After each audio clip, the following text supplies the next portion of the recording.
నమస్తే అందరికీ. కర్మయోగం, కర్మయోగాదర్శం స్వామి వివేకానంద.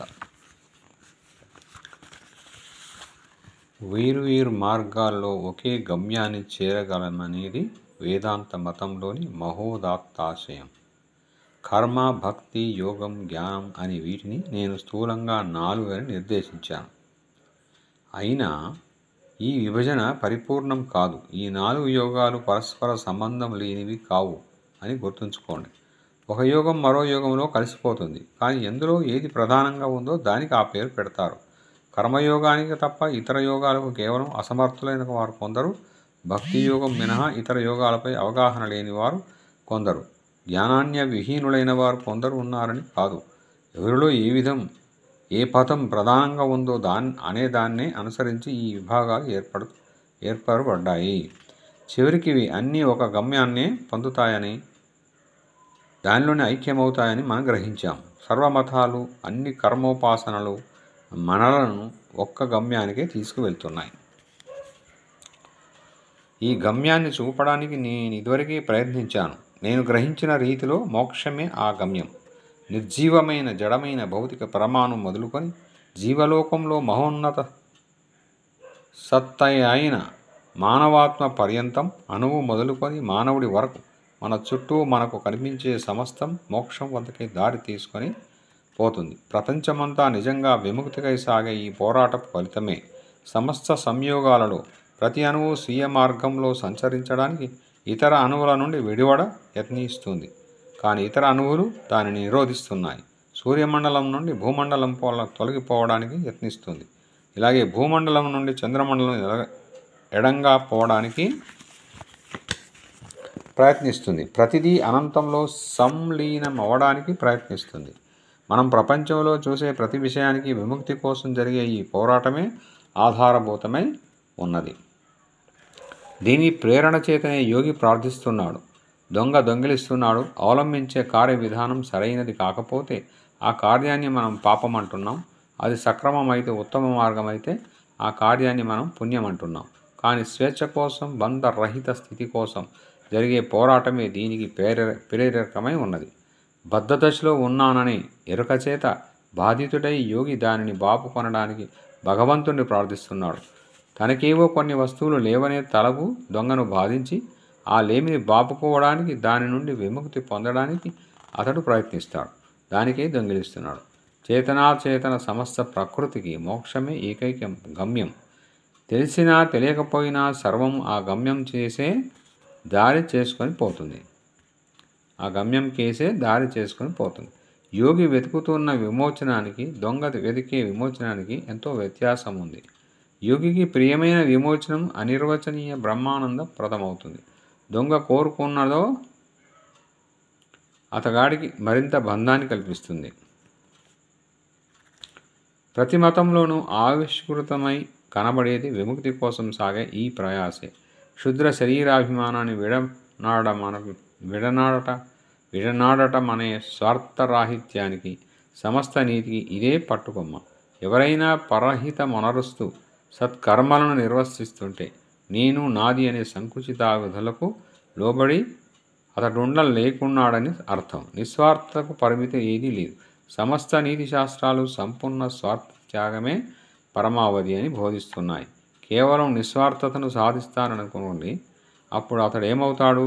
అతడికి మునపటి ఫలానా ఎల్లయ్య గాని పుల్లయ్య గాని కాదు. అతడు అనంత వ్యాప్తిని గడించాడు.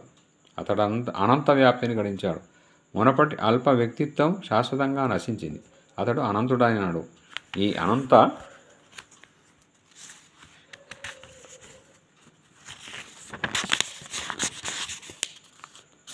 తత్వప్రాప్తే సమస్త మతాలకు, నీతి వేదాంత బోధనలకు పరమావధి. ఈ ఆశయాన్నే తాత్విక భాషలో చెప్పినప్పుడు విని వ్యక్తివాది, పర్సనలిస్ట్ భయపడతాడు. అతని నీతిని బోధించేటప్పుడు తాను తెలిపేది ఈ ఆశయాన్నే. స్వార్థ రాహిత్యానికి అతడు హద్దు లేదంటాడు. వ్యక్తిత్వ సిద్ధాంతాన్ని అనుసరించి ఒక వ్యక్తి పూర్తిగా స్వార్థరహితుడైన అనుకోండి. ఇతర సిద్ధాంతాలు తెలిపే ముక్తులకు అతడికి వ్యత్యాసం ఏమిటి? విశ్వంతో అతడు తాదాత్మ్యం పొంది ఉన్నాడు. ఇలాంటి ఐక్యాన్ని పొందడమే అన్నిటికీ పరమావధి. పాపం వ్యక్తి వాదికి తన వాదం సుసిద్ధాంతమయ్యే వరకు దానిని అనుసరించే ధైర్యం లేదు. మానవ ప్రకృతికి అంతటికీ ఏది గమ్యమో ఆ మోక్షాన్ని స్వార్థరహిత కర్మ మూలంగా పొందడమే కర్మయోగం. స్వార్థమైన ప్రతి పని గమ్యాన్ని చేరనివ్వక మనలను ఆటంకపరుస్తుంది. నిస్వార్థమైన ప్రతి పని మనలను గమ్యం కేసి తీసుకుపోతుంది. కాబట్టి ఈ ఏకైక రీతిలో నీతిని నిర్వచింపవచ్చు. ఏది స్వార్థమో అదే అవినీతి, స్వార్థరహితమైనది ఏదో అదే నీతి. కానీ వివరాలను గమనిస్తే విషయమంతా సరళంగా కనిపించదు. ఉదాహరణకు పరిసరాలను అనుసరించి వివరాలు మారతాయని నీకు ఇదివరకే చెప్పాను. ఒకే కార్యం ఒక విధమైన పరిస్థితులలో స్వార్థరహితంగాను, మరో విధమైన పరిస్థితుల్లో పూర్తిగా స్వార్థపరంగాను ఉండవచ్చును.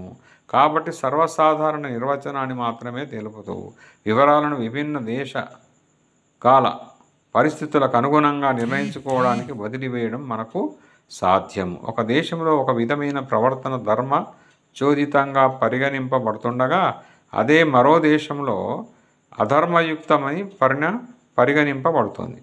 ఎందుకంటే రెండింటిలోనూ పరిస్థితులు భిన్నంగా ఉన్నాయి. బంధ విమోచనమే సమస్త ప్రకృతికి పరమావధి. పూర్ణమైన స్వార్థ రాహిత్యమే తత్ప్రాప్తికి ఉపాయం. స్వార్థరహితమైన ప్రతిభావం, ప్రతిశబ్దం, ప్రతికార్యం మనలను గమ్యం వైపు తీసుకుపోవడంతో ధార్మిక మనబడుతోంది.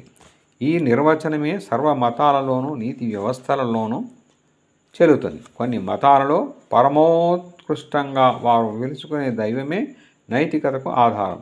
ఒక వ్యక్తి ఒక కర్మను చేయాలనుకోవడానికి, చేయరాదనుకోవడానికి హేతు ఏమిటి అని అడిగితే అది భగవదాజ్ఞ అని సమాధానం చెప్తాడు. కానీ వారి ధార్మిక నియమాలకు మూలమేమైన వారి ధర్మశాస్త్రాల ముఖ్యోద్దేశం మాత్రం స్వార్థ చింతను విడిచిపెట్టాలనడమే.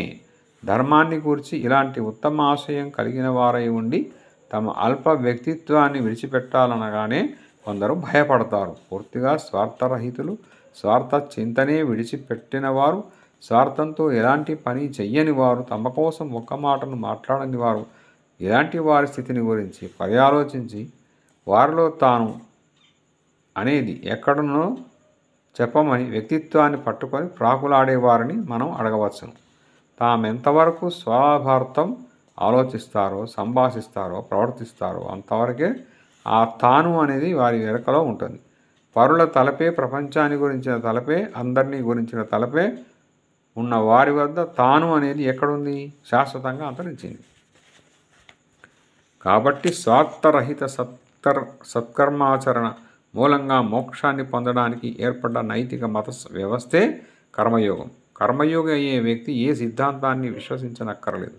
భగవంతుడి అస్తిత్వాన్ని కూడా అతడు నమ్మవలసిన అవసరం లేదు. అతడు ఆత్మ ఇలాంటిదని కానీ, పరతత్వం ఇలాంటిది అని కానీ విచారింప అవసరం లేదు. స్వార్థ రాహిత్యాన్ని సాధించడమే అతని ముఖ్య ఆశయం. అతడు దాన్ని స్వయంగా సాధించుకోవాలి. అతడి జీవితంలో ప్రతిక్షణం ఈ స్వార్థ రాహిత్య అనుభూతి కలుగుతూ ఉండాలి.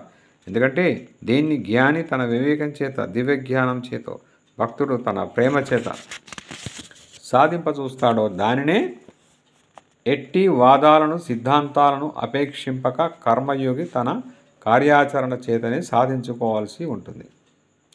ఇక తర్వాత ప్రశ్న, ఈ కర్మ ఎలాంటిది? లోక హితాచరణం ఎలాంటిది? లోకానికి మనం మంచి చేయగలమా? వ్యావహారికంగా చూస్తే చేయగలం, పారమార్థికంగా చూస్తే చేయలేం. శాశ్వతమైన ఎలాంటి మంచిని లోకానికి మనం సమకూర్చలేం. సమకూర్పగలిగితే లోకం ఈ విధంగా ఉండదు. 5 నిమిషాలు ఒక వ్యక్తి ఆకలిని మనం తీర్చగలం, కానీ అతనికి తిరిగి ఆకలి వేస్తుంది. మనం ఇతరులకు ఇవ్వగలిగిన ఏ సౌఖ్యమైనా క్షణికమే అనడం స్పష్టం. మాటిమాటికి అవృత్తమయ్యే సుఖ దుఃఖ జ్వరాన్ని తిరిగి రానివ్వకుండా మాన్పగలవాడు లేడు. లోకానికి శాశ్వతానందం దేనినైనా కలిగింపగలమా? సముద్రంలో ఒకచోట పల్లం చేయకుండా వేరొక చోట కెరటాన్ని లేపడం శక్యం కాదు. మానవుని ఆశలను, అక్కరలను బట్టి చూస్తే కావలసిన సద్వస్తు నిశ్చయం లోకంలో ఎల్లప్పుడూ ఒకంతంగానే ఉంది. దానిని మనం వృద్ధి చేయలేం, తగ్గింపనులేం. ఇంతవరకు తెలిసిన మానవ చరిత్రను తీసుకొని చూడండి. ఒకే విధమైన సుఖాలు, ఒకే విధమైన దుఃఖాలు, స్థితిగతులలో ఒకే విధమైన తారతమ్యాలు కనిపించడం లేదా?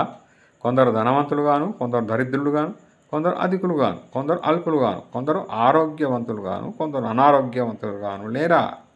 ఈ పరిస్థితులన్నీ నేటి అమెరికా దేశస్థుల పట్ల ఎలా ఉన్నావో ప్రాచీన కాలంలో ఈజిప్టు, గ్రీసు, రోము దేశస్థుల పట్ల సరిగా అలానే ఉండినవి. మానవ చరిత్ర మనకు తెలిసినంత వరకు ఇవన్నీ ఎప్పుడు ఒకే విధంగా ఉన్నవి. అయినా అనివార్యాలైన ఈ సుఖదుఖాల వెంట పరిగెత్తుతూనే వీనిని మాన్పడానికి పోరాటం సదా సాగుతుండడం విస్పష్టమే. లోకులు జీవయాత్రను సుగమం చేయడానికి అఖండమైన కృషి చేసిన వేల మంది స్త్రీ పురుషులు చరిత్రలో ప్రతి యుగంలోనూ ప్రభవించి ఉన్నారు. కానీ వారి ప్రయత్నాలు ఎంతవరకు ఫలించాయి? ఆటబంతిని ఒక చోటు నుండి మరొక చోటుకు త్రోయడమే మనం చేయగలిగిన పని. ఇది డాంటే కవి తన కావ్యంలో వర్ణించిన నరకంలోని లోభుల విషయాన్ని తలపుకు తెస్తుంది. బంగారు బంతిని ఆ లోభులు కొండ మీదికి దొర్లింప ఆజ్ఞాపింపబడ్డారు. కొంచెం దొర్లించగానే ప్రతిసారి అది మరల కిందికి వచ్చేది. భగవంతుని రాజ్యాన్ని గురించిన మన ప్రసంగాలు బడిపిల్ల కథలలాగా మనోహరంగా లేని కానీ ఆ కథలు వింటే అవి గొప్పగా లేవు. భగవద్రాజ్యం రాబోతుందని కలలుగానే ప్రతి దేశస్థుడికి ఆ రాజ్యం వచ్చినప్పుడు అందులోని శ్రేష్టమైన భాగం ప్రపంచంలోని ప్రజలందరికంటే తమకే దక్కుతుందనే నమ్మకం కూడా ఉంటుంది. అది భగవద్రాజ్యాన్ని గురించిన విస్తారమైన అద్భుతమైన ఆశయం. లోకులకు ఈ లోకంలో మనం సుఖాన్ని పెంపొందించలేం, అలాగే దుఃఖాన్ని కూడా పెంచలేం. భూమి మీద ప్రదర్శితాలైన సుఖ దుఃఖాల శక్తుల మొత్తం ఎప్పుడూ ఒకటే. ఆ వైపు నుండి ఈ వైపుకు, ఈ వైపు నుండి ఆ వైపుకు దానిని తోస్తాం. అంతేకాని అదేమో అలాగా ఉంటుంది. ఎందుకంటే అలా ఉండడం దాని స్వరూపం. ఇంతలో పోటును, అంతలో పాటును. ఇప్పుడు ఉవ్వెత్తున మీది కెగరటం, అప్పుడు భలున క్రింద పడటం లోకస్వభావంలోనే ఉంది. అవి అలా ఉండవనుకోవటం, పుట్టిన వారికి చావు ఉండదనుకోవడం వంటి యుక్తియుక్తమే. అది వట్టి పిచ్చి మాట. ఎందుకంటే జీవితం అనే ఆశయంలోని మరణం ఇమిడి ఉంది. సుఖం అనే ఆశయంలోనే దుఃఖం ఇమిడి ఉంది. దీపం సదా తగలబడిపోతుంటుంది. అదే దాని జీవన స్వభావం. నీకు జీవనం కావాలంటే ప్రతిక్షణం దానికి మరణించాలి. ఒకే తత్వాన్ని భిన్న దృక్పాలతో చూసినప్పుడు అది వ్యక్తపరిచే భిన్న రీతులే జీవనం. మరణం కూడా ఒక్క అలలకు కలిగే పాటులే అవి. ఈ రెండింటి కలిగే సమగ్ర స్వరూపం. ఒకరు పాటు వైపు మాత్రమే చూసి నిరాశావాది అవుతాడు, మరొకడు పోటు వైపు మాత్రం చూసి ఆశావాది అవుతాడు. తల్లిదండ్రుల పర్యవేక్షణలో ఉండి బడికి వెళ్ళే బాలుడికి ప్రతిదీ మహానందకరంగానే కనిపిస్తుంది. అతడి అక్కరలు సరళాలు, అతడు గొప్ప ఆశావాది అనేక అనుభవాలను పొందిన వృత్తుడిలో ప్రశాంతత ఎక్కువగా ఉంటుంది. అతడిలోని ఉడుకు చాలా వరకు తప్పకుండా చల్లారే ఉంటుంది. కాబట్టి వినాశ లక్షణాలు కనపడుతున్న పురాతన దేశాల వారిలో నూతన దేశాల వారిలో ఉన్నదానికంటే ఆశ తక్కువగా ఉండడం సబబే. భారతదేశంలో ఒక సామెత ఉంది: 1000 ఏళ్లకు పట్టణం, 1000 ఏళ్లకు అరణ్యం. అరణ్యం పట్టణంగాను, పట్టణం అరణ్యంగాను మారే మార్పు సర్వత్రా సాగిపోతుంది. జనులను వారి వారి దృక్పథాలను బట్టి ఆశావాదులుగానో నిరాశావాదులుగానో చేసేది అదే. ఇక సమత్వభావాన్ని గురించి విచారిద్దాం. ఈ భగవద్రాజ్య ఆశయాలు మిలీనియంకు సంబంధించే భావాలు. జనులను కార్యాచరణానికి పురిగొల్పే ప్రబల శక్తులు. భగవంతుడి లోకాన్ని పరిపాలింప వస్తున్నాడని, అప్పుడు పరిస్థితులలో ఎలాంటి భేదాలు ఉండవని, జీవితం సాఫీగా సాగుతుందని అనడం అనేక మతాల బోధనలలో ప్రధానంగా ఉంది. ఈ సిద్ధాంతాన్ని బోధించేవారు కేవలం స్వమత దురభిమాన ప్రవృత్తులు, ఫెనటిక్స్. కానీ నిజంగా మానవ కోటిలో వీరిప్పుడు అత్యంత నిష్కపట చిత్తులు. దురభిమానం మీది ఈ మోజు ఊతగా తీసుకునే క్రైస్తవ మతం బోధింపబడింది. గ్రీకు, రోము దేశాలలోని బానిసలను క్రైస్తవ మతం పట్ల ఆకర్షింపచేసిన అదే. భగవద్రాజ్యానికి తెలిపే మతాన్ని అవలంబిస్తే ఆనాటితో తమ బానిసత్వం నిర్మూలమవుతుందని, తినడానికి త్రాగడానికి కావలసినంత లభిస్తుందని నమ్మి ఆ బానిసలు క్రైస్తవ పతాకం చుట్టూ మూగినారు. మొట్టమొదట ఈ ఆశయాన్ని బోధించిన వారు అజ్ఞులు, దురభిమానులే. కానీ నిజంగా వారు చాలా నిష్కపట చిత్తులు. ఈ మిలీనియం భగవద్రాజ్యంకు సంబంధించి ఇక ఆశ ఈనాడు సమత్వ రూపాన్ని, స్వాతంత్ర సమత్వ సౌభ్రాత్వ రూపాన్ని దాల్చింది. ఇది దురభిమానమే. నిజమైన సమత్వం ప్రపంచంలో ఇదివరకు ఎప్పుడూ ఉండలేదు, ఇక ముందు ఉండడం అసాధ్యమే. ఇక్కడ ఇక్కడ మనమంతా సమానమై ఎలా ఉండగలం? అసాధ్యమైన ఇలాంటి సమత్వం అంటే సంఘ మరణమే. లోకం లేదా ఈ ప్రపంచం అంటే ఏమిటి? సమత్వం కోల్పోయిన స్థితి. సృష్టి పూర్వకమైనదైన ప్రళయం అనే దిశలో సంపూర్ణమైన సమత్వం ఉంటుంది. అప్పుడు విశ్వ సృజన శక్తులన్నీ ఎలా కలుగుతాయి? పెనకువ చేత కలుగుతాయి, పోటీ చేత కలుగుతాయి, పోరాటం చేత కలుగుతాయి. స్థూల ద్రవ్యంలోని అణువులన్నీ సర్వసమత్సం పొంది ఉన్నాయని అనుకోండి. అప్పుడు ఎలాంటి సృష్టి క్రమమైనా ఉంటుందా? ఉండడం అసాధ్యమని శాస్త్రం నుండి మనకు తెలుస్తుంది. నిశ్చలమైన నీళ్లను కదపండి. నీటిలోనికి ప్రతి అణువు ఒకదానికి ఎదురుగా ఒకటి ఒరవడిస్తూ తిరిగి నిశ్చలత్వం పొందడానికి ప్రయత్నించడం కనబడుతుంది. విశ్వమనబడి ఈ దృశ్యమంతా దానిలోని వస్తువులన్నీ అదేవిధంగా తిరిగి సంపూర్ణ సామ్య స్థితి పొందడానికే కొట్టుకుంటున్నాం. మరల ఒక కదలిక కలుగుతుంది, తిరిగి సంయోగం, సృష్టి ఏర్పడుతున్నాయి. అసమానత్వమే సృష్టికి పరమమూలం. అయినా సమత్వాన్ని మాపే శక్తులు సృష్టికి ఎంత ఆవశ్యకాలో సమత్వాన్ని ప్రయత్నించే శక్తులు అంత ఆవశ్యకాలే. కేవలం సమత్వం అంటే అన్ని రంగాలలోనూ ఒకదానితో ఒకటి పోరాడే అన్ని శక్తుల పరిపూర్ణ సామ్య స్థితి ప్రపంచంలో ఎప్పుడూ సాధ్యం కాదు. ఆ స్థితిని మీరు వేరేటప్పటికీ ఈ ప్రపంచం ఏ ప్రాణి నివసించడానికి అర్హమై ఉండదు. అప్పుడే ప్రాణి ఉండబోదు. కాబట్టి భగవద్రాజ్యం, మిలీనియం అనే ఆశయాల్ని అసాధ్యాలవడం అలా ఉంచి వాటిని మనం సాధించ ప్రయత్నిస్తే అవి తప్పక మనలను నాశనం చేస్తాయి.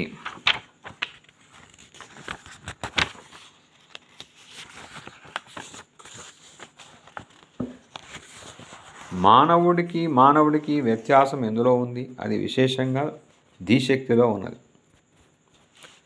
మనం అందరం సమాన ధీశక్తితో జన్మించామని మతిహీనుడు తప్ప నేడు మరెవరూ చెప్పరు. మనమందరం అసమాన శక్తులతో ఈ లోకంలోకి వస్తున్నాం.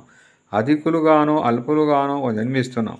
పుట్టుక పూర్వమే నిర్ణీతమైన స్థితి నుండి తప్పించుకొనడం కుదరదు. అమెరికన్ ఇండియన్లు ఈ దేశంలో 1000 సంవత్సరాలుగా ఉన్నారు. మీ పూర్వులే అల్ప సంఖ్యలో వారి దేశంలోకి వచ్చి దేశస్థితిలో వారు ఎలాంటి మార్పు కలిగించారో చూడండి.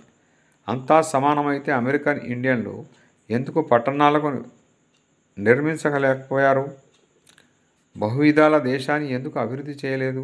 మీ పూర్వులతో వేరే విధమైన ధీశక్తి ఈ దేశానికి వచ్చింది. వేరు విధాలైన మరో సంస్కారాలు తందాలుగా వచ్చాయి. అవి పనిబడి తమను ఆవిష్కరించుకున్నాయి. వైవిధ్యలేమి అంటే మృత్యువే. ప్రపంచం ఉన్నదంతా వ్యత్యాసాలుంటాయి, ఉండి తీరాలి. పరిపూర్ణ సమత్వం ఉన్న భగవద్రాజ్యం కల్పాంతం అప్పుడే వస్తుంది, అంతకుముందు సిద్ధించదు. అయినా భగవద్రాజ్యాన్ని నెలకొల్పాలనే ఆశయం గొప్ప ప్రేరణా శక్తి. సృష్టికి అసమత్వం ఎలా ఆవశ్యకమో అసమత్వాన్ని పరిమితం చేయాలనే ప్రయత్నము అలాగే ఆవశ్యకమై ఉంది. ముక్తులమై తిరిగి భగవంతుని ప్రాపించడానికి ఈ పోరాటం లేకపోతే సృష్టి ఉండదు. ఈ భక్తులు రెండింటికి గల భేదమే మానవుల ఉద్దేశాల, సంకల్పాల స్వరూపాన్ని నిర్ణయిస్తుంది. కార్యాచరణానికి ఈ ఉద్దేశాలు సదా ఉంటాయి. వీటిలో కొన్ని బంధాన్ని కలిగించడానికి, కొన్ని మోక్ష ప్రాప్తికి ఉపయోగపడతాయి. ఛత్రం ఈ లోపల చక్రంగా ఉన్న ఈ జగత్యంత్రం భయంకరమైనది. అందులో చేయి పెట్టి ఇరుక్కుంటే మనం వినాశనమైన వారమే అవుతాం. ఫలానా కర్తవ్యాన్ని పూర్తి చేస్తే ఇక మనకు విశ్రాంతి అని మనసంతా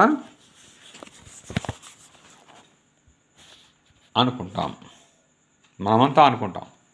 కానీ ఆ పనిలో ఒక లేశం పూర్తి కాకముందే మరొక పని కాచుకొని ఉంటుంది. చిక్కైన ఈ జగన్మోహన్ యంత్రం మనల్ని ఈడ్చుకొని పోతుంది. దీని నుండి వెలువడడానికి 2 మార్గాలున్నాయి. మన కోరికలన్నింటినీ విడిచి తటస్థలపై జగత్రంతం జోలికి పోకుండా దాన్ని సాగనివ్వడం ఒక దారి. ఇది చెప్పడానికి చాలా సులభమే, కానీ ఆచరణలో పెట్టడానికి దాదాపు అసాధ్యమే. చేయగలవాడు కోటిలో ఒక్కడైనా ఉంటాడేమో నాకు తెలియదు. సంసారంలోకి దూకి కర్మరహస్యాన్ని గ్రహించడం 2వ మార్గం. ఇదే కర్మయోగ మార్గం. జగత్యంత చక్రాల నుండి తొలగిపోవచ్చు. దానిలోని తిరుగుతూ రహస్యాన్ని తెలుసుకోండి. సంసారంలో నుండి సరైన కర్మ ఆచరిస్తే అది నుండి తరించవచ్చును. ఆ యంత్రం ద్వారానే మనం బయటపడడానికి మార్గం ఉంది. మనం ఇప్పుడు కర్మం అంటే ఎలాంటిదో గుర్తించాం. ప్రకృతికి ఆధారమైన వాటిలో ఒక భాగమైన ఈ కర్మ ఎప్పుడూ సాగుతూనే ఉంటుంది. భగవద్విశ్వాసం ఉన్నవారికి ఇది ఎక్కువగా బోధపడుతుంది. ఎందుకంటే భగవంతుడు మన సాయానికై దేవుడు ఆటం లేదని, భగవంతుడు ఏ అంతటి అసమర్థుడు కాడని వారికి తెలుసు. ప్రపంచం సదా సాగుతూనే ఉంది. కానీ మన పరమావధి మోక్షమే. విరహంకారంతా నిర్మమతలే కర్మయోగాన్ని అనుసరించి కర్మే మోక్ష సాధనం ప్రపంచాన్ని సుఖమయంగా చేయాలని ఆశయాలని సమత దురభిమానులకు కర్మాచరణ ప్రేరకాలు కావచ్చు. కానీ సమత దురభిమానం వలన ఎంతటి మేలు కలుగుతుందో అంతటి కీడు కూడా కలుగుతుందని మనం తెలుసుకోవాలి. విముక్తులం అవ్వాలన్న సంకల్పం కంటే కర్మాచరణానికి వేరొక ప్రేరణ ఎందుకని కర్మయోగి ప్రశ్నిస్తాడు. సామాన్య లౌకిక ఉద్దేశాలకు అతీతమై ఉండి కర్మణ్యే వ్యాధికారస్తే మా ఫలేషు కదాచన. కర్మ చేయడానికి కానీ ఫల విషయమై మీకెన్నడూ అధికారం లేదు. ఈ తత్వాన్ని గ్రహించడానికి ఆచరించడానికి మానవుడు తనను తాను తీర్చిదిద్దుకోవాలని కర్మయోగి వాక్కానిస్తాడు. సత్కర్మ నిర్వర్తించాలనే భావం స్వాభికమైనంత కర్మయోగానికి బయట నుండి ఇక ఎలాంటి ప్రేరికలు అక్కరలేదు. మంచి చేయడం మంచిది కాబట్టే మంచి చేద్దాం. స్వర్గాభిలాషతో సత్కర్మ చేసేవాడు సహితం బద్ధుడవుతాడని కర్మయోగ వచిస్తాడు యోగి. స్వార్థచింత అనుమాత్రం కన్నా అలాంటి కర్మ మనలను ముక్తులు చేయడానికి బదులు మరింత బద్ధులను చేస్తుంది. కాబట్టే సర్వకర్మ ఫలత్యాగం చేయడమే, ఫలాల పట్ల అనాసక్తులమై ఉండడమే మనకు ఏకైక తరుణోపాయం. ఈ జగత్తు మనం కాదు, మనం ఈ జగత్తు కాము. నిజానికి మనం శరీరం కాము. నిజంగా మన కర్మ చేయడం లేదని తెలుసుకోండి. అచలం శాశ్వత శాంతి స్వరూపమైన ఆత్మే మనం. దేని చేతనైనా మనం ఎందుకో బద్ధులం కావాలి. పరిపూర్ణంగా మనం అనాసక్తులపై ఉండాలని చెప్పడం చాలా మంచిదే. కానీ అలా ఉండడానికి ఉపాయం ఏమిటి? ఫలాపేక్ష రహితంగా చేసే ప్రతి సత్కర్మ కొత్త బంధాన్ని కల్పించుకుండడమే కాక ఉన్న సంఖ్యలలో ఒక కొలికిని తెలుపుతుంది. ఫలాపేక్షను విడగొట్టి మన లోకంలో వ్యాపింపజేసే ప్రతి సద్భావము లోకంలో నిలిచి కర్మబంధాన్ని సడలించి మానవులలోకెల్లా పవిత్రులు అయ్యే వరకు మనలను ఇంకా పవిత్రులుగా చేస్తూ పోతుంది. అయినా ఇదంతా విపరీతంగానూ అనుష్ఠానికి శక్యంగాని వేదాంతంగానూ అనిపించవచ్చును. భగవద్గీతను గురించి నేను ఒక పూర్వపక్షాలను చదివాను. ప్రయోజనాన్ని ఉద్దేశించిన మనం కర్మ చెయ్యలేమని అనేక మంది వక్కానించి ఉన్నారు.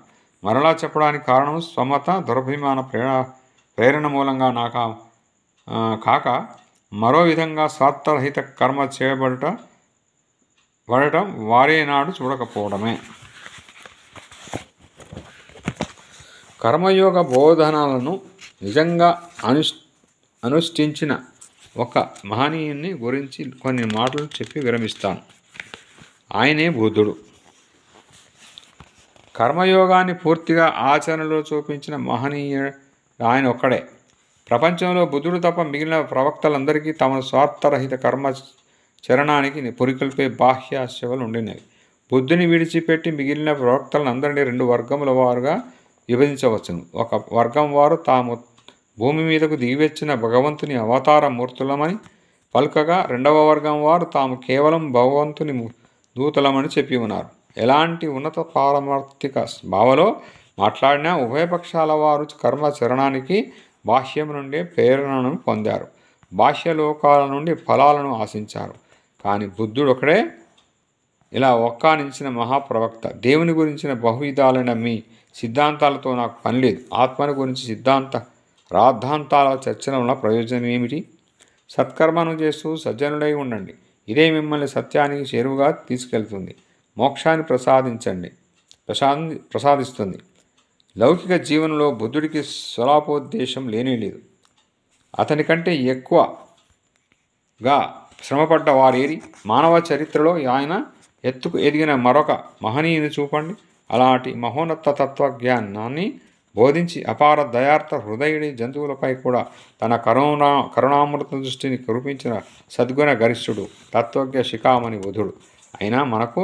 అయినా తనను గురించి ఇతడు ఎలాంటి గొప్పలను చెప్పుకోలేదు. అతడు దర్శ కర్మయోగి, కేవలం నిస్వార్థంగా కర్మను ఆచరించినవాడు. అలాంటి మహోన్నత మానవుడు మరొకడు జన్మి ఉంచి ఉండలేదని మానవ చరిత్ర చూపుతోంది. కరుణా ప్రతిఫల మేళనం రూపుదాల్చినటువంటి మహాశక్తి మరొకటి లేదు. ప్రపంచ సంస్కర్తల్లో అతడే ప్రథముడు. అంతేగాక ధైర్యంగా అలా వక్కానించిన వారిలో అతడే ప్రథముడు. పాత వ్రాత ప్రతులను చూపగానే నమ్మవద్దు. దేశీయులంతా నమ్మినా నమ్మవద్దు. చిన్నప్పటి నుండి నిన్ను నమ్మించారని నమ్మవద్దు. కానీ ఆలోచించి చూడు. బాగా పరిశీలించిన పిదప అది విశ్వశ్రేయస్కరమని నీకు తోస్తే దానిని నమ్ము. అదే లక్ష్యంగా బ్రతుకు. అదే లక్ష్యంగా బ్రతకడానికి ఇతరులకు సహాయపడు. ధనాన్ని, కీర్తిని, మరేదాన్ని వాచించవద్దు.